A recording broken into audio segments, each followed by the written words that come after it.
Bonjour lecteurs de notre chaîne YouTube, aux membres du forum de rcmac.com et bien sûr aux amateurs de vintage et tout simplement aussi aux curieux, parce que l'histoire de la petite voiture RC, ça permet aussi de voir toutes les techniques qui ont été utilisées dans le temps, qui ont été testées. Et il y en a même qui mériteraient qu'on se repenche dessus, parce que là, il y a les voitures actuelles, ça manque quand même beaucoup d'originalité. Et il y a d'autres choses qui ont marché dans le temps et qui n'ont peut-être pas été assez creusées. Donc là, on est au numéro 22 de notre série sur la visite de mon petit musée virtuel. Alors, je vous dis, tout n'est pas parfait, mais j'expliquais dans les vidéos précédentes pourquoi je me suis lancé là-dedans. Et dans la série des vidéos sur l'histoire de la voiture RC, c'est le 73e épisode. Alors, à chaque fois, j'essaie de vous parler soit d'une année, soit d'une revue, soit d'une voiture, soit voilà, il y a plein de sujets. Et là, on est à fond dans les boîtes jusqu'au 24e de la série. Et après, on passera bien sûr à d'autres choses. Allez, à chaque fois, j'essaie de vous présenter 3, 4 boîtes pour pas que ça soit trop long. Et plus tard, bien sûr, à chaque fois, on détaillera plus sur des vidéos spécifiques. Allez, je vous montre tout de suite ça. On réattaque donc avec ce coup-là. Je vais vous faire des boîtes de réédition de voitures des années 80 pour la plupart, voire même de la fin des années 70 peut-être pour le premier. Et ça, j'en ai quelques-unes. Moi, je considère que c'est collector. Voilà, ils rééditent. Déjà, c'est des voitures que souvent, à l'époque, qu'on peut pas se payer si on prend les vrais, et surtout qu'on trouve plus. Et je trouve que c'est quand même intéressant parce que souvent, notamment quand c'est du Tamiya, ça reste très proche de l'origine. Donc, ça se permet d'avoir des voitures qu'on rêvait d'avoir, et des voitures surtout très originales. Donc c'est ça que j'aime bien. Et en plus, souvent, elles deviennent collector quand même parce qu'elles ne sont plus refabriquées pour la plupart. Ils rééditent. Et voilà. Alors ce que j'apprécie particulièrement, c'est quand ils les rééditent sur les mêmes châssis. Alors on va commencer par le Buggy-Champ. Non mais regardez la gueule que ça, quoi. C'est pas sympa ça. C'est quand même hyper chouette. Alors là on le voit tout de suite la date. On le sait, ça date de 1979. Donc vous vous rendez compte, c'était vraiment les tout débuts de la voiture RC. Et là, il faisait vraiment une voiture qui a une super gueule. Alors c'est un buggy type VV, châssis coccinelle. Ah, moi j'adore le look, c'est vraiment hyper sympa. Alors ça, je vous ai déjà fait une voiture un peu similaire de la même série, même si elle est différente niveau conception, mais c'était un peu la même chose. Ça, je vous remontrerai après. Le Fighting Buggy, ça, je vous l'ai fait le montage en vidéo. Le Sound Score Charge, j'en ai présenté déjà une boîte qui avait de la pièce. Celui-là, je crois qu'il est complet. Enfin voilà, il y avait toute une famille. Et ça, donc, je crois qu'ils l'ont édité en 2014. Ouais, regardez la gueule que ça. Ah, moi, j'adore. Et ça n'existe plus. Je veux dire, ce modèle-là, par contre, ils l'ont plus chez Tamiya. Par contre, le Stand Corsair, il est encore trouvable, même si le prix est un peu élevé. Mais faut avouer que toutes les pièces sont en alu, tout. Enfin, c'est quand même hyper sympa. Alors, je pense que la grosse différence qu'il y avait avec le modèle original, c'est que là, il était prévu pour un contrôleur électronique qui, d'ailleurs, était livré avec la boîte. Alors, on va ouvrir. Ça, c'est une boîte que j'avais récupérée, je ne me rappelle plus où. Il y a un moment que j'ai, et je crois que je ne l'ai pas rouvert depuis. Donc, ça fait des années que je ne l'ai pas ouverte. Alors, j'espère qu'elle est complète. On va le découvrir ensemble. Eh ben, il est content, le Eric. Voilà, la boîte est complète. Ouais, super. J'avais peur, parce que des fois, j'ai des boîtes, des fois, il manque des choses dedans, alors c'est embêtant. Là, on a la belle planche d'autocollant. Ah, ça, c'est sympa. Voilà. Un extrait de la notice. On a la carrosserie, alors qui est en ABS moulé. Donc, il y a déjà les trous de percée, tout ça. On a toute la partie, la boîte, parce que ces voitures-là, les caractéristiques, c'est qu'il y avait une boîte translucide en plexi, je pense. Enfin, je ne sais pas exactement quelle matière c'est. Et dedans, toute la partie électrique, on la mettait dedans, ça, les cerveaux, la batterie. Donc ça, c'est quand même sympa. Ils l'ont reproduit comme à l'époque. Un contrôleur électronique, dans ce modèle-là. Ah bah voilà, bah ça c'était le modèle de début. Donc ça date de 2014. Donc ça c'est le pare-choc arrière. Et comme d'habitude, les pneus. Ah, les pneus, ils sont vraiment spéciaux, réalistes là. Moi, je pense de toute la série, c'est celle-là qui a les pneus les plus sympas. Malheureusement, j'avais regardé les références, on ne trouve plus rien. Donc là, on a les pneus, là, on a les carters de la cellule arrière en alu moulé. quand même sympa. Les cardans homocinétiques comme on trouvait sur les bateaux. À l'époque, moi je faisais du bateau, c'était les mêmes cardans qu'on trouvait en acier. Bien sûr, en dessous, je pense qu'il y a encore des pièces. Et là, on retrouve pareil, hein, c'est ça qui faisait un peu le charme, un Kyosho. Enfin, il y a plein de marques qui faisaient comme ça. C'était sous blister, on ouvrait la boîte et tout de suite, on en prenait plein les yeux. Ah, les pièces alu, mais moi j'adore l'aluminium, comme ça c'est génial. Les couronnes, après on en a deux. C'est tout sur roulement, le moteur Mabuchi.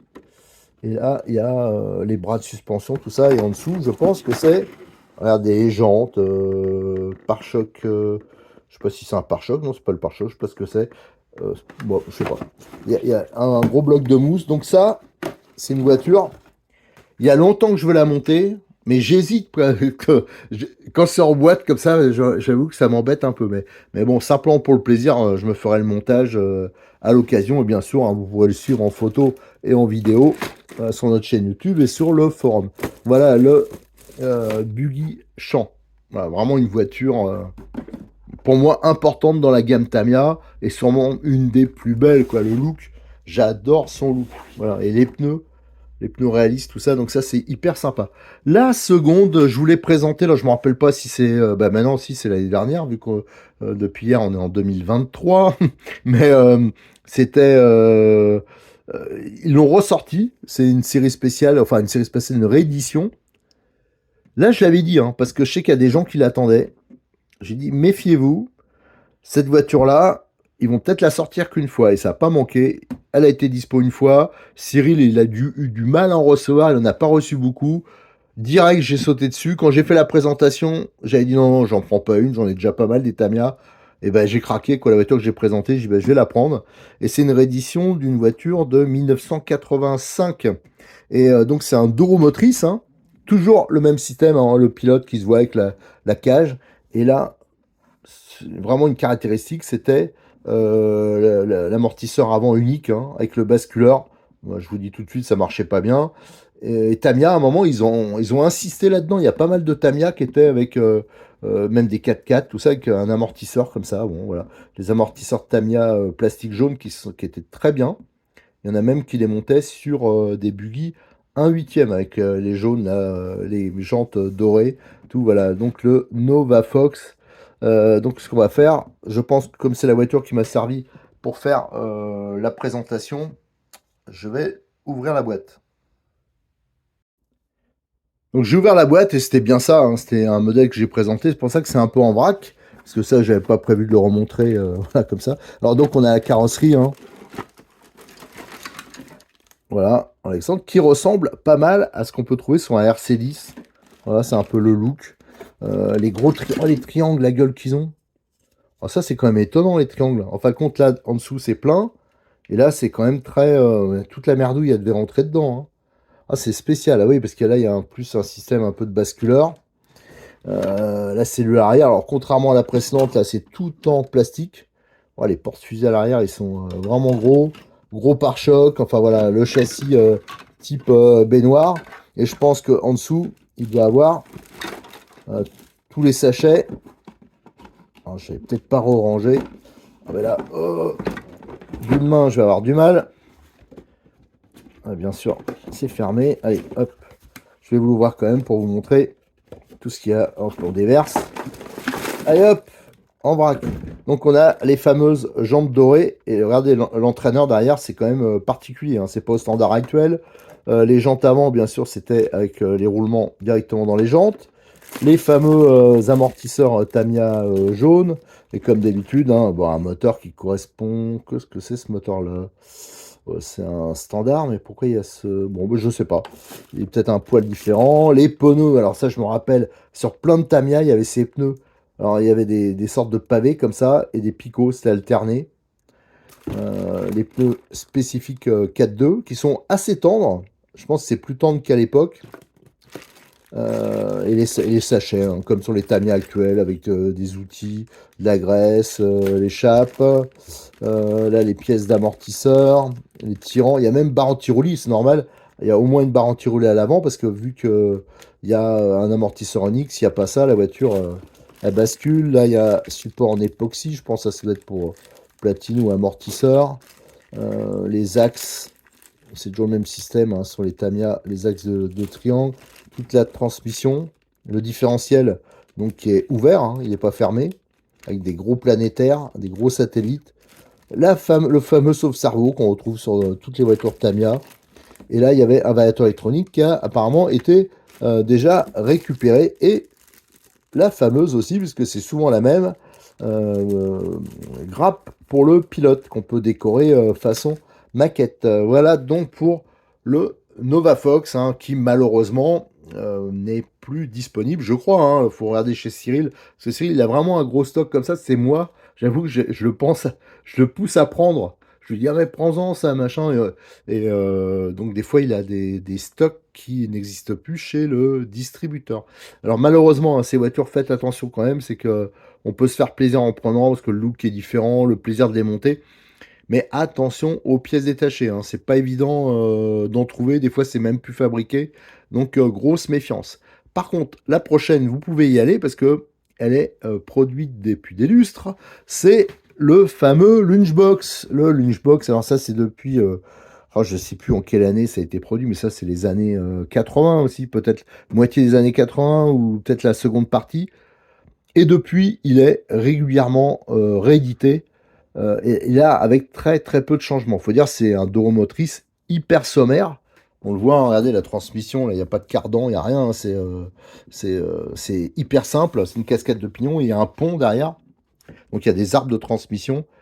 Et c'est une voiture pour faire des roues arrière. C'est une voiture amusante, avec une carrosserie amusante, une décoration amusante. Ça existe aussi en version black, je crois, avec une différente. Mais l'original, c'était ça. Des gros pneus à chevrons qui sont inusables.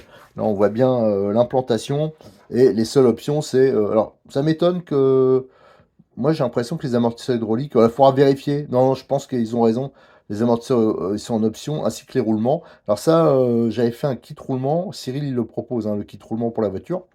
Et là, il en avait plus. Et ça rentre, là, au moment où je fais la vidéo, je sais que dans 2-3 jours, il le reçoit de nouveau, le Lunchbox. Alors ça, c'est vraiment la voiture pour celui qui veut s'amuser sans prise de tête. C'est pas pour faire de la performance, hein. C'est vraiment pour rouler dans la rue, pour rouler un peu n'importe où, mais ça fait surtout des roues arrière. C'est un petit look sympa. Et j'ai une anecdote avec cette voiture. Je l'ai toujours, la voiture, elle est en bas. C'est à l'époque, ma compagne avait un magasin qui s'appelait Neuilly Modélisme. Alors, c'est tout début des années 90. Et au début, qu'on a commencé à faire Tamiya, ben, je monte une voiture. C'était un lunchbox pour le mettre en expo.